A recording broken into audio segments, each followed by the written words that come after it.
توی این ویدیو سری زدم به تاریخ معاصر شیراز. این بار سینما پارامونت. سینمایی که از ابتدا قرار بود اولین پردیس سینمای شیراز باشه، اما درگیر ماجرای زیادی مثل کمبود بودجه، افتتاح با حضور فرح پهلوی، حضور فردین توی یکی از اکرانها، آتش سوزی و حسینیه شدن و در آخر تخریب شدن شد که مفصل توی این ویدیو همشو تعریف میکنم. پس با من همراه شید تا با این سینمای قدیمی شیراز خاطره بازی کنیم.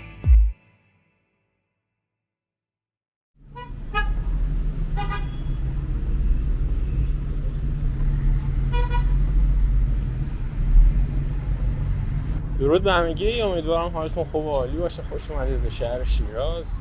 توی این ویدیو میخوایم در مورد چهارراه پارامونت یا قدیم چهارراه پمپ بنزین هم میگفتن بهش و مثلا چرا شد پارامونت. علت اصلیش سینما پارامونت بود که اینجا افتتاح شد. حدود 12 سالم فعالیت کرد. خیلی از شیرازی‌های قدیم اینجا خاطره دارن، از سینماش، از بارش و کلا بریم یه خاطره بازی بکنیم، توضیح مختصری هم بدیم در مورد این سینمایی که در سال 57 فکر کنم آتیشش زدن و کلا دیگه تخریب شد.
خیابون مشیر فاطمی است که الان داریم راه میریم و خیلی ها روزگاری از اینجا کفش چرم و خوب گرفتن.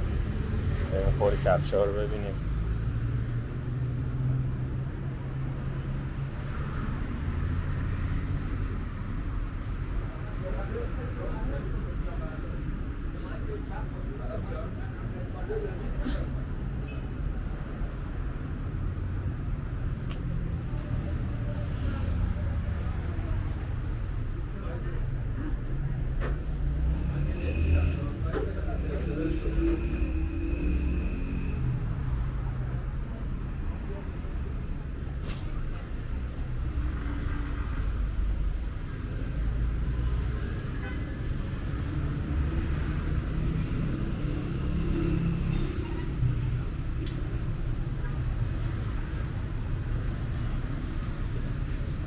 سری که از کوچیکی اومده سر کار توی سودای کاسب شدن توی ذهنش داره. خب رسیدیم به چهارراه، بریم به سمت سینما. این سینما سال 1345 با هزینه 2 میلیون تومان پروژهش شروع میشه. ابتدا قرار بود که به حالت پردیس سینمایی در بیاد. فکر کنین مثلا 56 سال پیش پردیس سینمایی میخواستن بسازن. تازه دهه 90 توی شیراز پردیس سینمایی راه افتاد. بگذاریم میخواست هم پاساژ باشه اینجا هم سینما، ولی توی میونه را دیدن اونقدر هزینه نمیتونن بکنن، همون پاساژ رو حذف کردن و سینما رو درست کردن.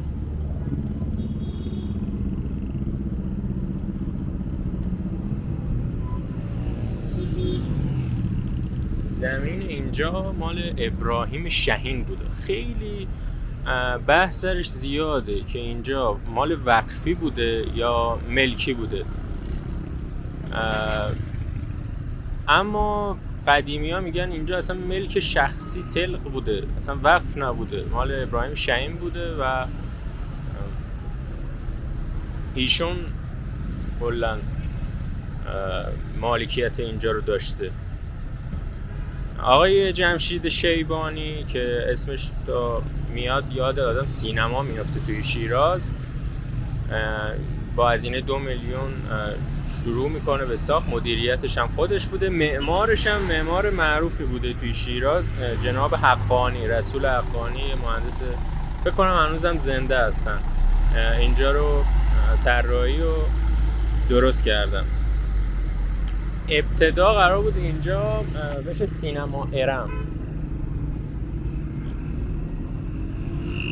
سینما ارم قرار بود بشه، اینم از چهارراه پمپ بنزین که پمپ بنزینش هم اینجا.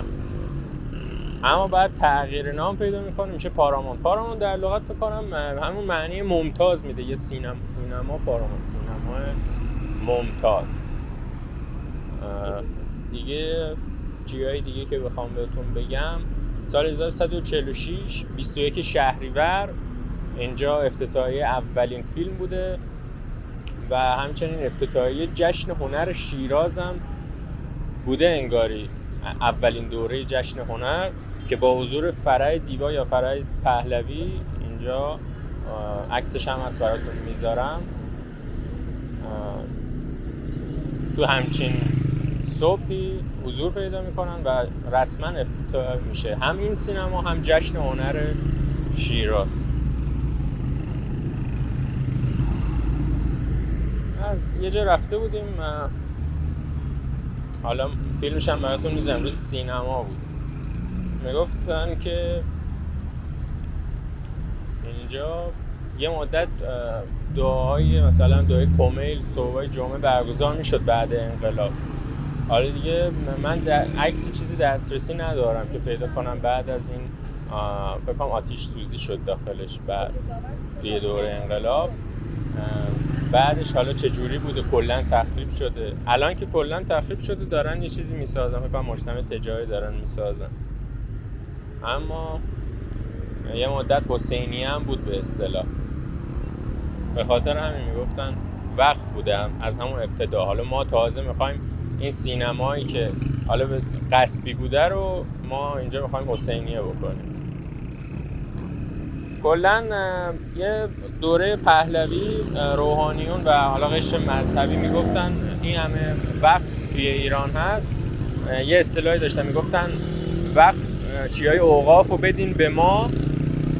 چرا سبز نمیشه همه جا قرمز؟ شما مال اوقاف رو بدین به ما کشور رو میسازیم. شاید براتون جالب باشه 1/3 تقریبا بیش از 1/3 شیراز مال وقفه، یعنی وقف کردن. حالا چه وقف عامه چه وقف خاص. این هم از تقریبا کسی اینجا وای میساده دهه 50 ورودی سینما پارامونت رو میدیده. یه نما هم از چهارراه ببینید. واقعا حیف بود، من به شخص خیلی دوست داشتم سینما پارامونت رو برم توش ببینم. یه خاطره تعریف میکرد، یکی میگفت فردینم روزی اینجا بوده، اینجا 2 تا در داشته، یه دری میان مردم انقدر همه میکنن و اینا. بعد اون مدیریت اینجا میگفت اومد توی اتاق من فردین، من اصلا کلا نمیتونستم حرف بزنم. فردین اومده. گفت حالا من نجات بده، من یه جا کار دارم، مردم اینجا منو گیر بندازن دیگه، 1 ساعت اینجا معطلم. گفت اینجا یه تاکسی براش گرفتیم و رفت. این هم خاطره‌ای بود که از مدیریت دهه 50 اینجا. واقعا فردین هم اسطوره‌ای بوده توی سینمای ایران. خیلی هنوز روزانه فیلماشو میبینن.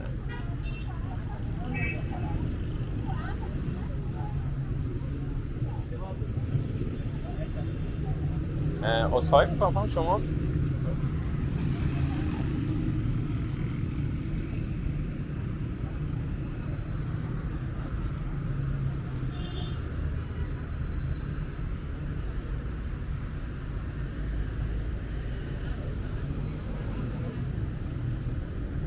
کجا بوده؟ همینجا بود. ماشاءالله. شما رفته بودید تا حالا؟ قدیما آره سینمای خوب بود. خودتونم رفتید؟ بله، یادتون بله. هست چه فیلمی دیدید؟ فیلم نشونه ولی سینمای خوب. همینجا. آره. آتیشش زدن. آتیش زدن. آره. با ممنون، اجازه. متشکرم. یه قدیمی شیرازی دیدیم اینجا. گفتم مال همین شیراز هستین؟ گفت آره. گفت یه خود عجله هم داشتن اولش. این هم از سینما پارامونت. سعی میکنم تقریبا بیشتر سینماهای شیراز رو بریم در موردش بگیم و صحبت کنیم.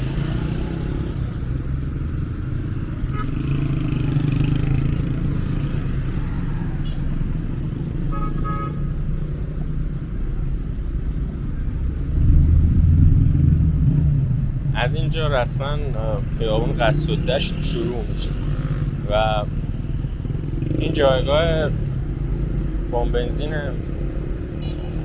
اینجا هم به خاطر همین بوده دیگه، تقریبا آخر شهر میشده قدیما. الان نگاه نکنید وسط شهر.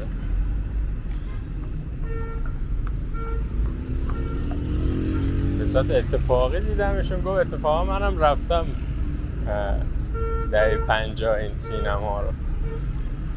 خوب شد که یکی از اهالی قدیمی رو دیدیم.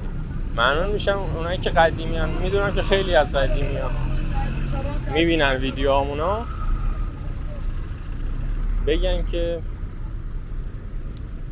چه فیلمی اینجا دیدن، چه خاطره‌ای دارن و خوشحال میشم پیامشون رو ببینم. من تقریبا تمام سینماهای شیراز رو رفتم، حالا چه قدیمی ها چه جدیدی ها، چه اونایی که حالا دهه 80 باز بود دهه 90 بسته شد. دوست داشتم پارامونت هم ببینم که دیگه نصیبمون نشد.